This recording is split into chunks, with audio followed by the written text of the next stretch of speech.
Tonight, a state of emergency extended. Will the whole country be set back by Victoria's COVID clusters? Donald Trump's first re-election rally since the pandemic hit. Was it a banger or a fizzer? Susie's got you sorted for the feel-good stories, and Tommy will rub you down with his thoughts on sport. Plus the hilarious Alan Cumming and the straight-up sexy John Legend.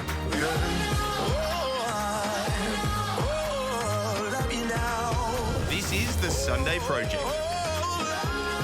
Good evening and welcome to The Sunday Project. The usual crew is all here, including Tommy. And Tommy, did you hear that PBO just called John Legend straight up sexy? It's the most enthusiasm and emotion I've heard in his voice for a long time. And you're excited about the interview, PBO? Yeah, and yet you got to do it, not me. That's the tragedy, but I'm excited to watch it. It's because his people heard how enthusiastic you were, and they were like, I think it's a bit too keen. All right, let's move on to something I'm not so enthusiastic about. We're going to go to the US, where President Donald Trump has tried to get his re-election campaign back on track. It comes as his country marks 120,000 coronavirus deaths and 2.25 million cases. Here's how that all went. Donald Trump's first re-election rally since lockdown was largely what you might expect. Thank you, Oklahoma. From the casual racism I can name Kung Flu. to rehashing old catchphrases, We say you're fired. Trump played all the hits. But with no social distancing in the arena and little sign of PPE, the real mic drop moment came when he openly confessed to ordering less COVID-19 testing. Testing is a double-edged sword. When you do testing to that extent, you're going to find more people, you're going to find more cases. So I said to my people, slow the testing down, please. That wasn't his only slippery slope argument. He also spent more than 14 minutes explaining last week's viral moment when he struggled to walk down a ramp. This was a steel ramp. You all saw it. So what happens is I start the journey inch by inch, right? I look very handsome. That was the only good thing. Still upset at being mocked for this moment, Donald today received a standing ovation for drinking a glass of water.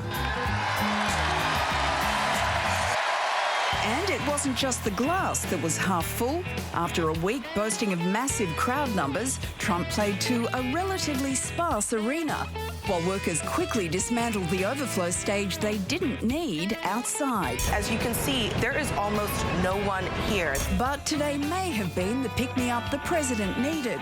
This week, the Supreme Court blocked his attempt to end protections for immigrants. Polls showed presidential rival Joe Biden in a commanding lead, and a judge ruled that Trump's former advisor's tell-all book could be released. He leaked classified information, so he's got a big problem.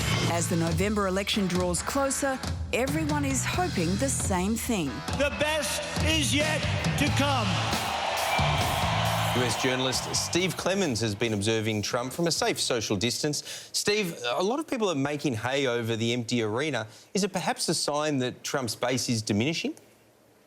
Well, it's a sign of a lot of trouble that he's in right now, because we do know his numbers around the nation are falling.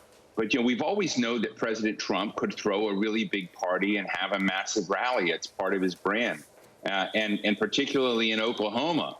And that didn't happen last night, and this was the kickoff of his campaign. So whether his base is diminishing or not, certainly they're in trouble, at least in the way they've coordinated the launch of the president's, second big run at the presidency. Steve, the White House said that Trump was joking about cutting back COVID-19 testing. Even if that's true, how will the American people feel about him joking about a pandemic that's killed more than 120,000 of their countrymen and women? Honestly, it reminds them of Lysol Day, the day that the President of the United States said maybe if people injected disinfectants into themselves, that the virus would just go away.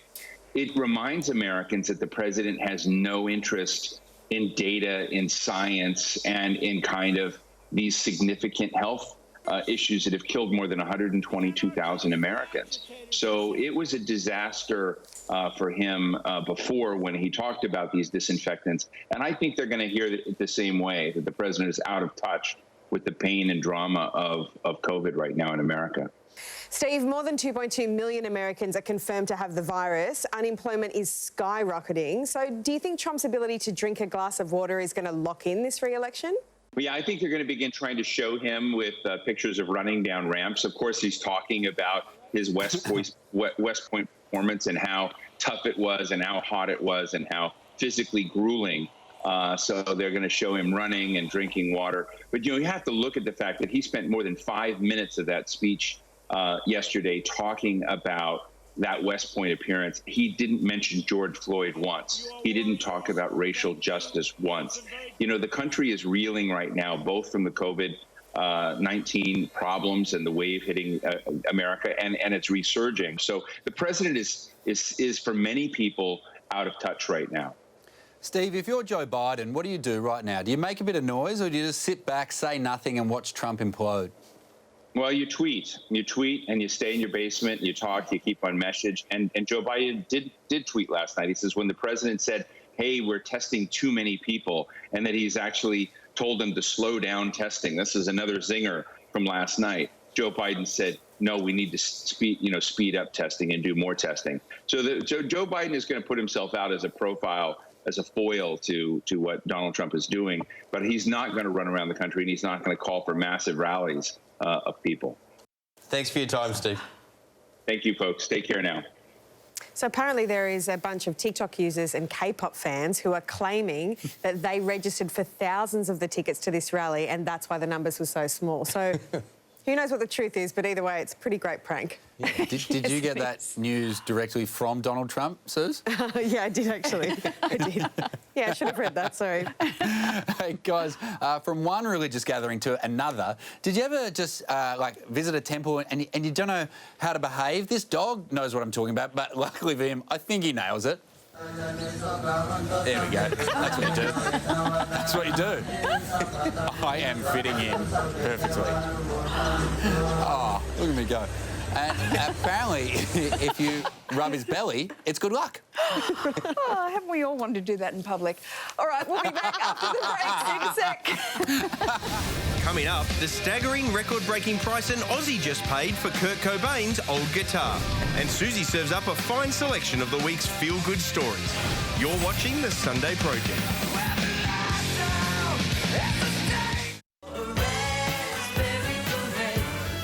Welcome back. You're watching The Sunday Project. Let's take a look now at today's top stories.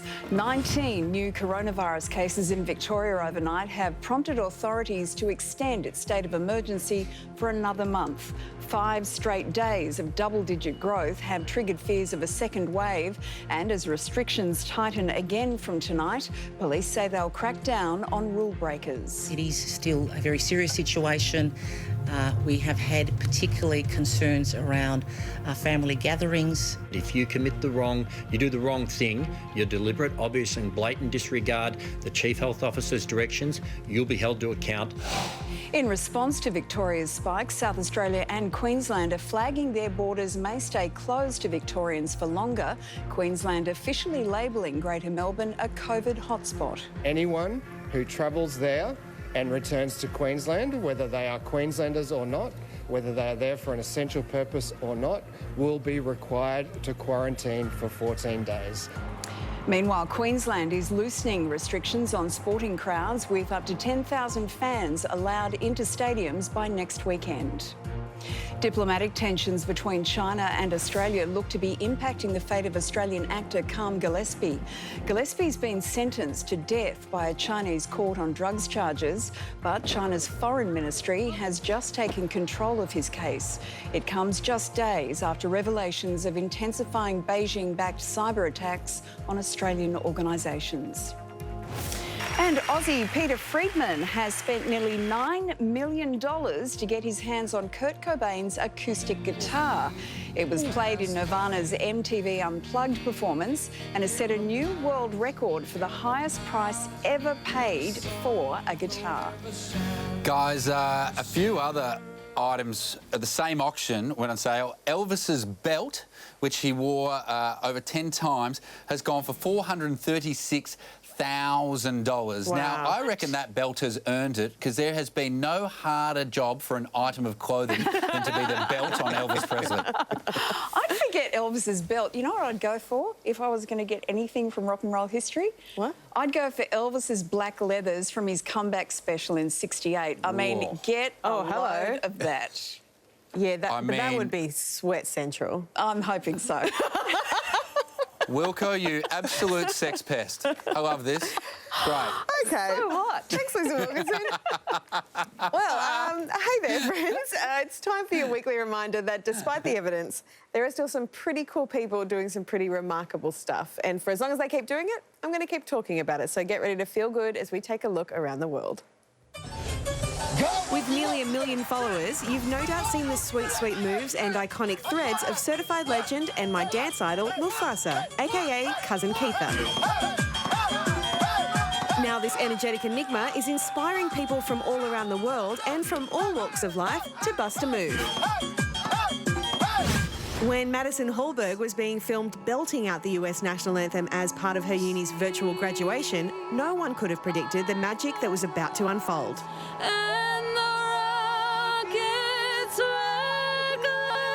Opera singer Emmanuel Henry was walking past at the time and decided to lend his phenomenal pipes, and the result was a harmony that'll give you goosebumps. Just as an African-American male walking the park blocks, I didn't see a white individual or a woman. I just saw what felt like music. And there are an estimated 6,000 homeless people living in the US city of San Jose, and one superhuman who has decided to do something about that. Over the last year, the anonymous teen has decked himself out in a handmade Batman suit and walked the streets, checking in on the homeless and giving them food, water and other essentials. His aim? To get people talking about the city's homelessness problem. Being out on the street, it dehumanizes you, and just watching them come back from that is very powerful. This teenager is the hero the city deserves, and proof that we don't need superhumans, just ordinary people doing extraordinary stuff. At least before you get excited, that was a Batman costume and not Elvis's leathers being worn by a teenager. Thank you for clarifying. No problem. He's obviously doing great work, but I do feel bad for the people who try and retell the story, because they'll be like, and then Batman came and gave me a Coca-Cola, and they're like, sure, Terry, sure. Guys, have you seen this prank going around where you get a cup full of water and you hold it against the ceiling and then get someone else to take the stick so the water falls on them at some point? If you haven't seen it, it's great and it's foolproof. Have a look. Okay, so that's girlfriend. She's got prank is set, and then boyfriend is going to take the stick and he's going to have no choice but to, at some point to drop the water on him. Ha ha ha. What could go wrong here? Try and get it down. Okay. He Did not wins. see that coming. He wins. All right, stick around. Plenty more still to come on the Sunday Project. Coming up, we check in with the always entertaining Alan Cumming and find out what's bringing him back down under. Well, you know, it's a very nice thing to be talking to you today. You're watching The Sunday Project.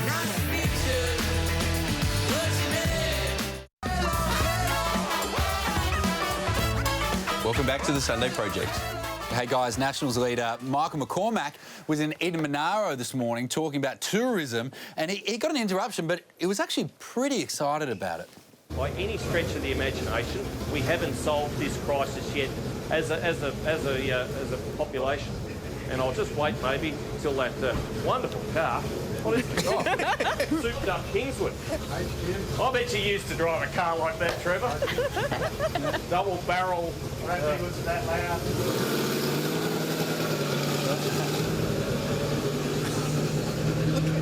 We all remember the wonderful 70s. Of course, tourism is a huge...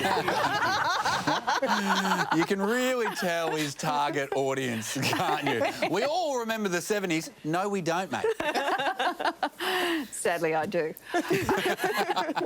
Last time I caught up with Alan Cumming, we were in a swanky New York hotel. This time around, it was via Zoom, but despite it being a little less glamorous, Alan was no less charming. Hello. Alan Cumming, so lovely to see you again. You too, nice to see you. Alan Cumming is the singing, dancing, acting Scotsman who has a long list of roles under his very fashionable belt. People talk about triple threats in the biz, but with all his achievements, I reckon Alan's more of a sextuple threat. How does that sit? Now you're talking. His roles have ranged from The Good Wife to a Bond villain. I am invincible. But before all of that, there was the theatre. And now, presenting the Cabaret Girls. Alan's performed on Broadway and the West End, but now he's looking to Australia for the next feather in his cabaret cap. You've just been crowned Artistic Director for the 2021 Adelaide Cabaret Festival. How did that come about? I performed at the Adelaide Festival a couple of years ago, and I really liked the people and everything, and they just asked me, and I actually thought, that would be so fascinating. It's been a very turbulent time. Obviously, there's lots been happening in the world, and I think at times of kind of crisis in history, the form of cabaret has been a very sort of vital way for people to laugh at things, satirize things, understand things, be provoked by things. And so I think I want to use this opportunity that we've sort of been strong-armed into, if you like, to sort of show how powerful the form of cabaret can be. Coming back to Australia, I'm wondering, have you been practicing your upward inflection? Well, it's a very nice thing to be talking to you today. And I'm very excited about being the artistic director of the Adelaide Cabaret Festival. And actually, I should let you hear, because I made my Siri an Australian man. Do you want to hear? Yes, please. Siri, tell me a joke. I finally got around to reading that Stephen Hawking book. It's about time. When you go to the theatre, they always tell you to turn off your phone. A rule I should probably remember. Is that your phone? Sorry. I hate when that happens. Yes. Apologies. The worst thing I've been doing is that I've been doing a lot of these Zoom things, and I have a little Alexa. I don't want to say it because she'll start talking to me. Oh, yes, she will. Sometimes I call Alexa Siri, and sometimes I call Siri Alexa, Oh. and they get pissed off. Yeah, they would not be happy with that. Alan and his husband have been isolating in their upstate New York cabin, but a recent trip to the city saw Alan greeted by a big apple he didn't recognise. There was helicopters overhead. I live in the East Village. It was a very weird sort of experience to be there, both with COVID and with the recent protests, and the curfew was still on when I was there. It just didn't feel that New York could be itself, and it was sad. It was pretty bleak to be there. Do you think Trump's going to get back in? Oh my God, I can't. I don't actually. All the stuff with COVID, and the other day he said that there was a vaccine for AIDS. He actually said that. And they've come up with the AIDS vaccine. I mean, I think people are just like, what the hell? I, Donald John Trump, will preserve, protect, and defend. If he gets in again, if America is stupid and corrupt enough to let him back in, I don't want to be here. It's really at that point. It's so toxic and it's so dangerous, and he is so out of control.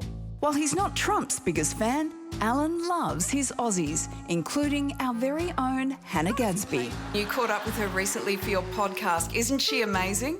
Such a darling. She was talking about how when Nanette came out, she was offered all these things, and her agents were kind of turning down things for her just because it was just so overwhelming and so intense. And I said, what kind of things? And she went, well, like this. Meaning the podcast that he was doing with me in that moment.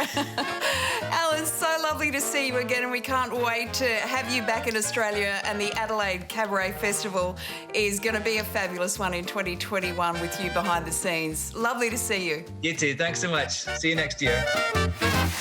He'll actually be getting out on stage as well, so it's going to be a must visit. Just head to our website to keep updated with all the plans for the 2021 Adelaide Cabaret Festival. We've got to take a quick break. Back in a moment.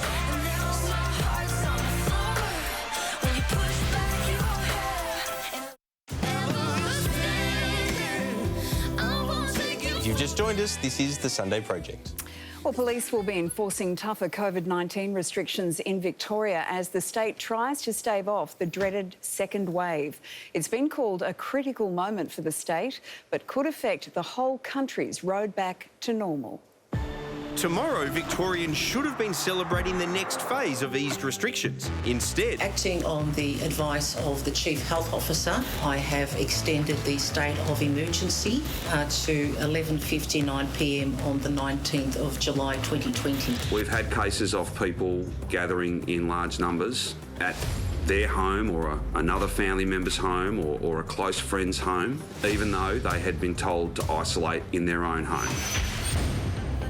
These are all contractors working at the hotel. There has been a lot of work that's been undertaken with the quarantine hotels to address some of the public health issues there.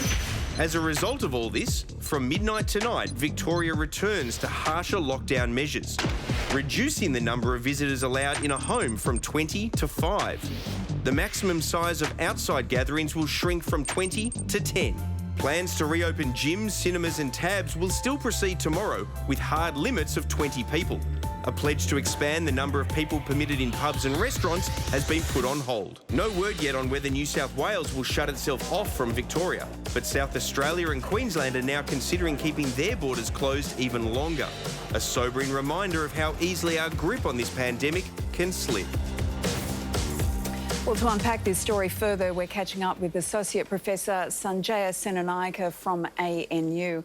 Sanjaya, Victoria really led the way in early lockdown, so what's gone wrong here?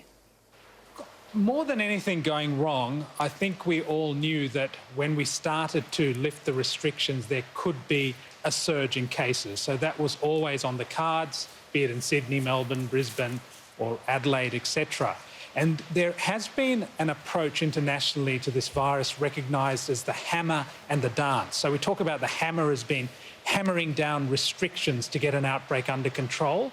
And then as we lift the restrictions, we're sort of dancing away. And Australia is in that dance phase, and it is possible for infection to resurge. And of course, there are other issues such as complacency setting in with the lifting of restrictions. So that all fits with this uptick in community transmissions? Absolutely. And while we should be worried about the uptick in community transmission, it shouldn't be the numbers per se. The numbers themselves aren't particularly big, but it is what they could potentially represent, which is a big surge in cases if we don't get on top of them. Given that most of the surge is in Victoria, should we just put the hammer down on them and other states cut them off, at least until this passes? Yeah. Look, at the start of this outbreak, I and a lot of us were hoping that, like SARS, this virus would just completely disappear. But it looks like it's here to stay and will grumble along in small numbers. So if you look at Victoria's numbers, the vast majority have been in metropolitan Melbourne. So do you penalise the rest of Victoria for what's happening in Melbourne? Of course, if a city were to have a huge number of cases, like a Northern Hemisphere rate of cases, then perhaps the rest of the country might have to look at restricting access of that particular place to other parts of the country, but that's about as far as I'd go. You mentioned the hammer and then dance, but I was always taught you should dance and then hammer. Well, there's been a change in public health thinking since then, unless you're talking about MC Hammer. Well, in that case, the dance and the hammer is the same thing because it's hammer time. That's right, that's right. Sanjaya, have we dumbed you down enough? Oh, no, I think that if the World Health Organisation is watching this, they'll be very confused. But... The main thing is, Sanjaya, we needed a laugh tonight, so thank you so much for providing it. Appreciate your insight as always. Thank you so much. Hey guys, he'll come back, right? He'll come back, no doubt. We saw just before Victorian Premier Dan Andrews and Jenny Mikakos chatting, and I don't know if you guys remember the phrase "not happy Jan," but I think we need to change it to maybe "not happy Jenny." Since April, okay, we have got. Hang on, have we got? There's Jen. Of all of our new cases. Oops. No. Have come from family. It's not a good day at the office. Oh, actually, sorry, I've just been told maybe that should be "not happy Dan." Let's take a look. The lessons from around the world. Yeah, okay. There is no plan B. There is no vaccine. But if you imagine them together, it's just like they're having a cute stare-off from across the room. All right, taking a look at more of today's top stories, and calls are mounting for a national coronavirus sick leave scheme. Victoria has joined Queensland in introducing a hardship payment for workers without sick leave who are diagnosed with the virus or have to isolate. Unions want this expanded to cover everyone, saying if people are forced to work when sick, we'll continue seeing new waves of infection. 3 people have been killed and 3 others critically injured after a man went on a stabbing rampage in an English park. A 25-year-old man has been arrested for murder after he allegedly started randomly attacking picnic goers with a knife. Counter-terrorism officers are assisting police, but the incident is not being treated as terror-related.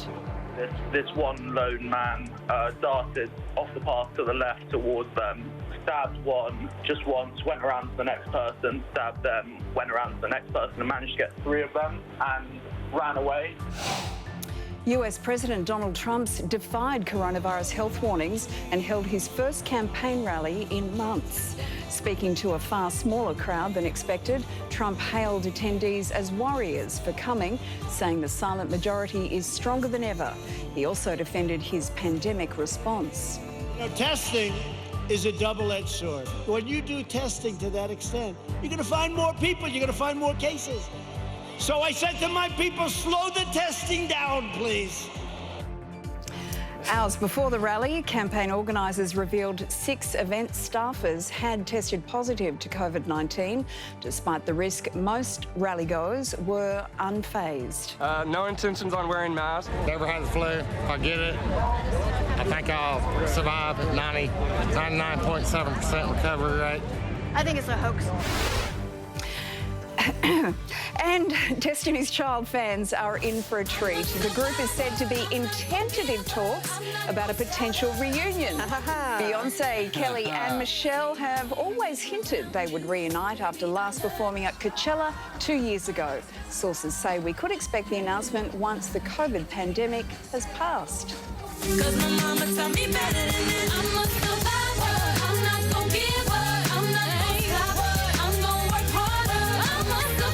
The question is, PVO, can you handle this? Oh, look, this is big news. Well, I don't think you can handle this. Wait, the sooner this coronavirus is over, the better, so we can get to that. Yeah, Clearly a big fan. Do you think maybe Michelle is the one pushing for this? Yeah, I reckon that's a pretty high chance. Yeah, I think so.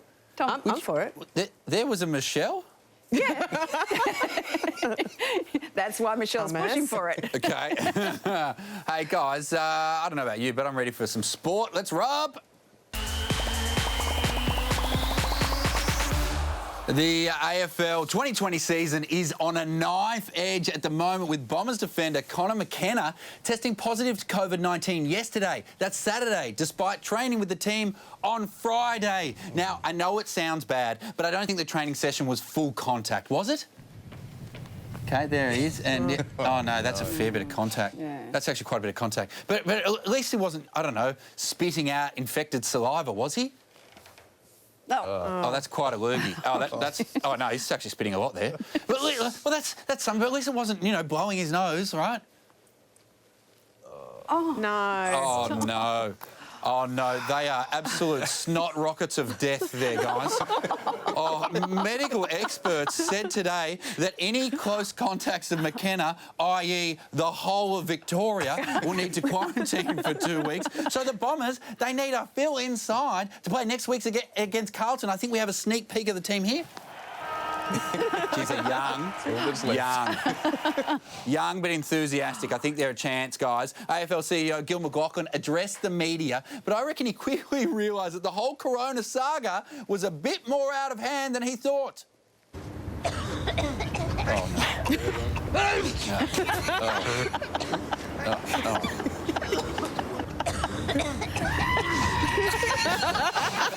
Yeah, good on the goat for even turning up to the press conference, to be honest. The COVID-free rugby league kicks on today. The Seagulls beat the Raiders, but my favourite bits were from the Roosters-Eels match last night, where we saw Eel Blake Ferguson. He showed chivalry's not dead. He apologised to the cardboard cutout. He knocked in the head. Sorry, fella. Sorry. What an absolute sweetie. Then Sevo went bang here and ran over the top of Rooster James Tedesco with no regard for human life. Call an ambulance! Maybe call a priest! How good is rugby league? While other sports are worried about head injuries, their commentators are just like, I think he's dead. How good is this? Guys, to be honest, I think we've been focusing too much on human sport in the rubdown, and we've forgotten all about animal sporting achievements. What animals, you're saying? Well, I don't know. Sometimes you see them on the golf course. OK, what have we got here? Oh, a little gator. Hey, that's $3. $3. Oh, I mean, sorry, it still scares me. What about if you're up a tree and you see a bear on the ground and you think, well, I'm safe up here? No, you're not. OK, bears down there, we're fine. Oh, no. They are up the tree that we are in. Oh, yes. no. Oh. Yeah. Oh, no. Yeah, have a look at that, guys. I don't think I'd be laughing. That's pants-shittingly good, isn't it? What happened next? Finally, I know what you're thinking. What could top a bear in a tree? How about a monkey that can fly a drone? Yeah. Yes. Oh, stop. Yes. I know. It's so good. That's a man in a suit. I know. It's a soundtrack. I know, the soundtrack's great. I know what you think. You might be watching this and you're going, hey, that's not humans and that's not sport. Yeah, but it's a monkey flying a drone. What more could you possibly want? You've been rubbed. Quick break. Don't go away. Back soon. Coming up, we find out how the multi-Grammy-winning John Legend is spreading bigger love with his brand new music. People would ask me, are you sure you're ready to put it out now? You know, we're in a pandemic. But I also felt like people needed this right now. They needed some love. They needed some joy. This is The Sunday Project. Welcome back to The Sunday Project. Well, June 30 is the federal government's deadline for institutions to join the National Redress Scheme.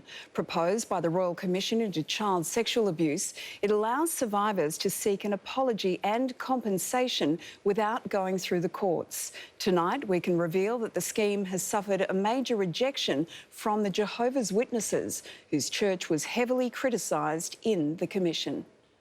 In November, 50,000 Jehovah's Witnesses gathered in Melbourne for their international convention. But outside the stadium, former members were demanding answers from Australian church leader Terence O'Brien. 4 people in my family were abused as children. Why are you letting it happen? So what are you saying? Why are you letting this happen to children? It's worse than the Catholics. Despite the impressive turnout at the footy stadium, there are fewer than 70,000 Jehovah's Witnesses in Australia. Yet, their own records show there have been more than 1,800 victims of child sexual abuse involving 106 members or associates of the church. And the Jehovah's Witnesses didn't see fit to refer one of those cases to the police. The Royal Commission, which wrapped up 3 years ago, thought 514 alleged abusers within this small church were worthy of police investigation. Stephen Unthank grew up as a Jehovah's Witness in Victoria's Gippsland area. He's been fighting for some kind of justice for 40 years. I was 12. My abuser was an elder. He rose through the ranks in Australia to become one of the leaders in Australia. Straight after the abuse, within the first week, my local body of elders wanted to meet with me. I thought that they knew about it and they were going to help me. I hadn't told anybody at that point. Unfortunately, it wasn't about that. I had been accused of smoking cigarettes. That night, I received a whipping from my father, and that was really painful because I was still sore from being raped. When elders do investigate, they insist on evidence from 2 witnesses before finding the case proven. The Royal Commission said this showed a serious lack of understanding of the nature of child sexual abuse. You see, someone who comes to you and says, I was sexually abused, but because there's no 2 witnesses, you don't accept it. You don't make that finding. They're left in a very difficult position, aren't they? We don't disbelieve a person who makes an accusation. That's why we investigate every accusation brought forth by the elders. Yes, but if there's not two witnesses, you don't accept it, do you? Because scripturally we're not able to. I know. This is an organisation that is based on secrecy and isolation. So it's an organisation that sees themselves separate to the laws. As a lawyer, Lisa Flynn has represented many survivors of sexual abuse at the hands of the churches. They don't actively report crimes that they have become aware of to police or any other secular authorities. They have their own internal mechanisms to deal with things such as child sexual abuse, and these mechanisms completely fail victims. I would have been 7-ish, 7 roughly, I would say.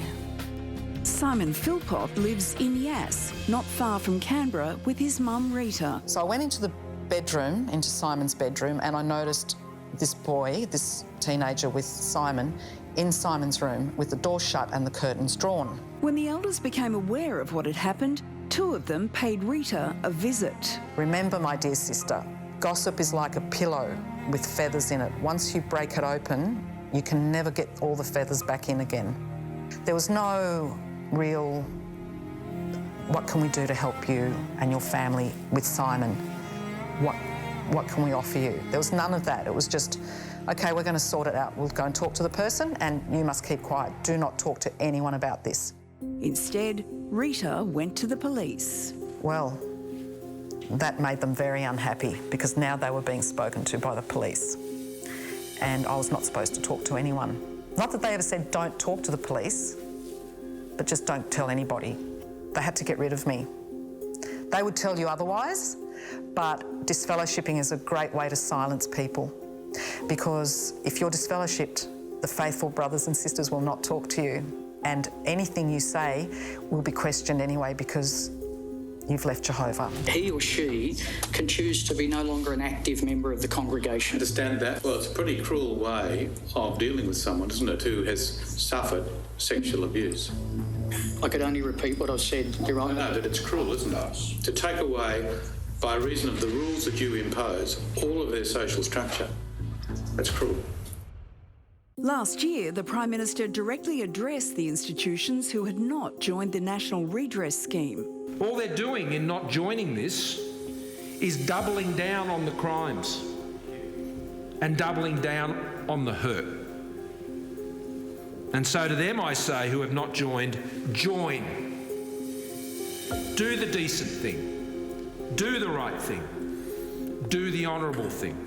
But this latest news will come as a shock to the Prime Minister and abuse survivors. In response to our inquiries, the Jehovah's Witnesses Australasia gave the project this statement. The religion of Jehovah's Witnesses does not have the institutional settings that the Voluntary National Redress Scheme is designed to cover. Therefore, the Ministry for Families and Social Services has been advised that Jehovah's Witnesses will not join the scheme. 40 years after the event, Stephen's alleged abuser was finally questioned by police. But he won't be prosecuted because of his failing health.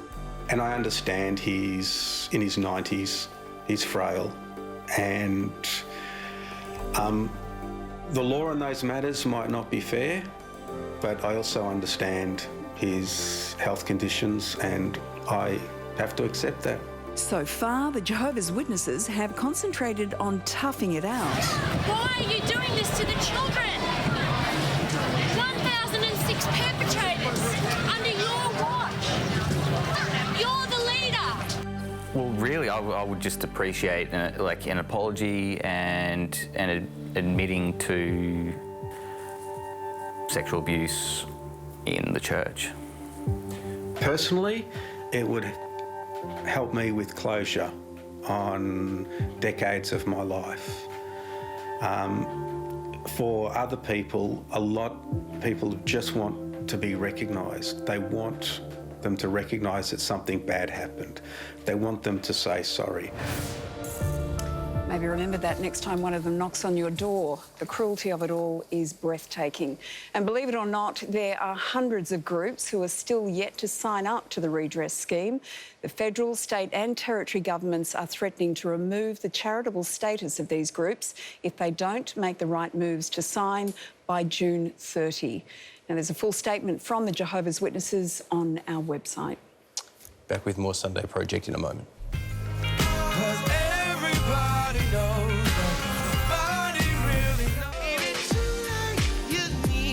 Welcome back. You're watching The Sunday Project. Hey guys, this week I had the joy of catching up with an absolute legend. Literally. I'm ready to go right now. American singer-songwriter John Legend sure knows how to pen a hit. I don't know who's gonna kiss you when I'm gone, so I'm gonna love you now, like it's all I have. Especially one all about love. 'Cause all of me loves all of you. Dedicated to his wife Chrissy Teigen, All of Me marked his first #1 hit here in Australia and in the States. He's since picked up an Emmy, 11 Grammys, an Oscar and a Tony, making him the first African-American man to earn the famed EGOT. Mr. John Legend! He's just dropped his latest album, Bigger Love, and the title track goes like this. And I caught up with him to talk all about it. Mr. Legend, g'day. Good day. How are you? I'm pretty good. I need to know, first things first, do I call you Mr. Legend? You can call me John, please. Okay. Mr. Legend was a nickname I tried to kick off in high school and it just did not happen for me. Hey, you keep saying it long enough and they figure they have to call you that after a while, so be persistent. Congratulations on Bigger Love. The single is fantastic. It's filmed in isolation for everyone around the world dancing. How many people had to be cut from the clip because they sucked at dancing? Oh, we got a lot of submissions, so we could only keep some of them. And it wasn't just because they sucked, we just wanted to represent people from all around the globe, 6 continents, and just really give people a big musical hug with the video. I tried to listen to the whole album today. I got halfway through track 1 and I ended up trying to hit on my girlfriend. It's a sexy track. Is that what was meant to happen? Yeah, it's a song dedicated to the one you love and the times you get to spend with the one you love. It's a hot track, but the good news is I'm an efficient love maker, so I can get my business done and I'm back in by the time the track even finishes. Efficient, that's what we're calling that these days. I think that's what people who have that condition call it, efficient. Premature efficiency. Now the war is not over. Victory isn't won. That track, Glory, written and performed with Common, won them the 2015 Oscar for Best Original Song from the Martin Luther King biopic, Selma. The struggle for freedom and justice is real. We live in the most incarcerated country in the world. There are more black men under correctional control today than were under slavery in 1850. I saw you speak at the Oscars. You have a vested interest in changing the world because you have, of course, 2 kids as well. Yeah. 2 and 4 years old. Do you explain to them what is happening in the world at the moment, or are they too young?